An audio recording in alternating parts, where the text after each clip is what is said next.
In today's video, I'm going to teach you how to create share links to OneDrive files 5 minutes.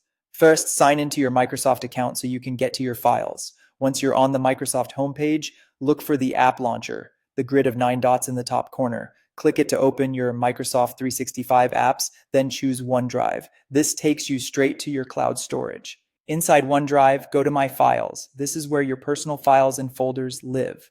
If you use shared libraries or teams at work, you may see those elsewhere.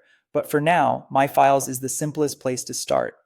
Browse to the file you want to share. You can click once to highlight it or use the checkbox next to the file name. Selecting it makes the sharing options appear in the toolbar. Click Share. A sharing panel opens on the right. Here's a quick orientation. At the top, you'll see who can use the link and whether it allows editing or view-only access. It might say anyone with the link, people in your organization, or specific people, depending on your settings. If you only want others to view the file, make sure it's set to view only. If you're collaborating, allow editing. These choices control what people can do once they have the link. To send the file directly, type the recipient's email address into the box. You can add a short message so they know what the link is for.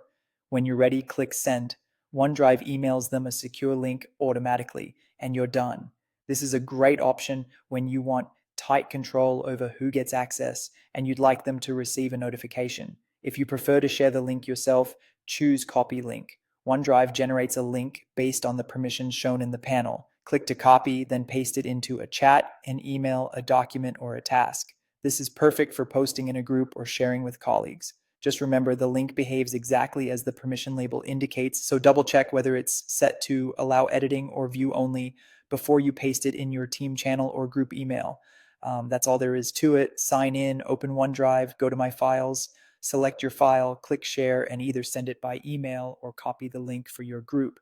With these options, you can move work forward quickly while keeping control over access.